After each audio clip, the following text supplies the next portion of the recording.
November 1 മുതൽ ration വ്യാപാരികൾ വീണ്ടും അനിശ്ചിതകാല സമരത്തിലേക്ക്. വേതന പാക്കേജ് വർധന അടക്കമുള്ള വാഗ്ദാനങ്ങൾ നടപ്പിലാക്കാത്ത സാഹചര്യത്തിലാണ് സമരത്തിലേക്ക് വീണ്ടും നീങ്ങുന്നത്. ഒക്ടോബർ 7-ന് റേഷൻ വ്യാപാരികൾ നിയമസഭയിലേക്ക് മാർച്ചും നടത്തും. വിവരങ്ങളുമായി വീണ്ടും SP ശ്രീനന്ദ ഒപ്പുചേരുന്നു. ശ്രീനന്ദ, സാധാരണക്കാർക്ക് റേഷൻ കടകളില്ലാതെ പറ്റില്ലല്ലോ. അപ്പോൾ ഇത്തരം പൊതുവിതരണ കേന്ദ്രങ്ങൾ പോലും അനാസ്ഥയുടെ നടുവിൽ ജനങ്ങളെ അവഗണിക്കും വിധം മുന്നോട്ട് പോവുകയാണ്. റേഷൻ വ്യാപാരികൾ അവർക്ക് അർഹമായത് ആവർത്തിച്ച് ചോദിക്കുന്നു, ഓക്കെ പറയുന്നു, പിന്നീട് അത് നടപ്പിലാകുന്നില്ല, വീണ്ടും അവർ സമരത്തിലേക്ക് പോകുന്നു. ശ്രീനന്ദ,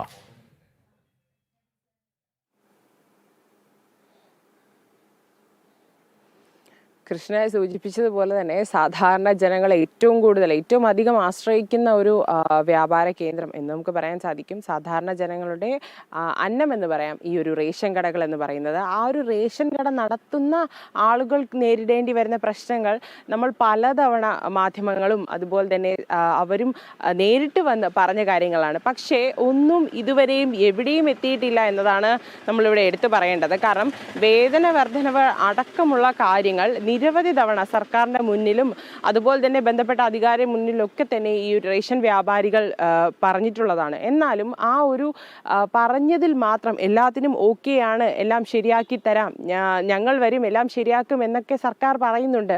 പക്ഷേ ആ പറച്ചിലിൽ മാത്രം ഒതുങ്ങുന്ന ഒരു സ്ഥിതിയാണ് ഇപ്പോഴും നിലവിലുള്ളതെന്നാണ് നമുക്ക് മനസ്സിലാക്കുന്നത്. നവംബർ 1 മുതലാണ് ഈ ഒരു വർധനവ് ഒന്നും തന്നെ നടത്തിയില്ല എന്നുണ്ടെങ്കിൽ നവംബർ 1 മുതൽ റേഷൻ വ്യാപാരികൾ അനിശ്ചിതകാല നിരാഹാര സമരത്തിലേക്ക് പോകുമെന്നാണ് നമുക്ക് മനസ്സിലാക്കാൻ സാധിക്കുന്നത്.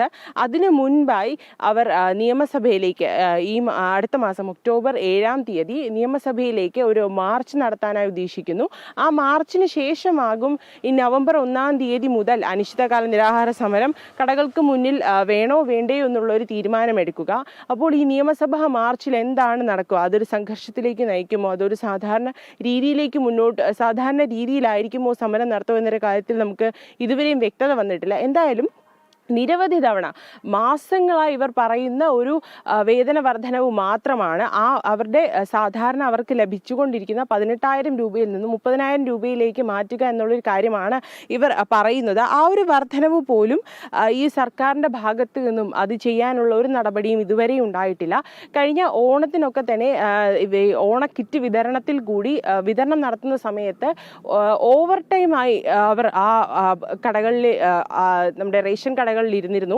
അതിനൊക്കെ തന്നെ ഇവർക്ക് നിരവധി ഓണറേറിയം അടക്കമുള്ള അവർക്ക് മറ്റ് ആനുകൂല്യങ്ങൾ നൽകാമെന്നുള്ള വാഗ്ദാനങ്ങളൊക്കെ നൽകി. പക്ഷേ ആ വാഗ്ദാനങ്ങളെല്ലാം വെറും പാഴ് വാഗ്ദാനങ്ങളായി എന്നാണ് നമുക്ക് മനസ്സിലാക്കാൻ സാധിക്കുന്നത്. അവർ തന്നെ മുന്നോട്ട് വന്ന് പറഞ്ഞു കഴിഞ്ഞു, ഞങ്ങളും സാധാരണ ജനങ്ങളെപ്പോലെ സാധാരണക്കാരായി ജീവിക്കുന്ന വ്യക്തികളാണ്, ഞങ്ങൾക്ക് വലിയ വേതനമോ അല്ലെങ്കിൽ വലിയ ലാഭമൊന്നും ലഭിക്കണമെന്ന് കരുതിയല്ല ഈ ഒരു മേഖലയിലേക്ക് വന്നത്. പക്ഷേ ആ മേഖലയിലുള്ള ആളുകളെ തഴഞ്ഞൊരു മട്ട് എന്തിനാണ് സർക്കാരിൻ്റെ ഭാഗത്തു നിന്നും ഉണ്ടാകുന്നത് എന്നാണ് ഈ റേഷൻ വ്യാപാരികൾ അടക്കമുള്ള സാധാരണ ജനങ്ങൾ. അവർക്കും കുടുംബമുണ്ട്, വീട്ടുകാരുണ്ട്, കുട്ടികളുണ്ട്. ഇവരുടെ എല്ലാവരുടെയും പഠനവും അതുപോലെ തന്നെ അവരുടെ അന്നവും നോക്കേണ്ടത് അവരുടെ തന്നെ ഉത്തരവാദിത്തമാണ്. സർക്കാർ അതിൽ എന്തിനാണ് കൈയിട്ട് വരാൻ നോക്കുന്നത്, അല്ലെങ്കിൽ അതിലെന്തിനാണ് മണ്ണിടാൻ ശ്രമിക്കുന്നത് എന്നാണ് ഈ ഒരു ജനത, ഈ ഒരു സാധാരണ ഈ റേഷൻ വ്യാപാരികൾ എല്ലാവരും തന്നെ സർക്കാരിന് മുന്നിൽ റേഷൻ വ്യാപാരികൾ വീണ്ടും അനിശ്ചിതകാല സമരത്തിലേക്ക് പോവുകയാണ്. വേതന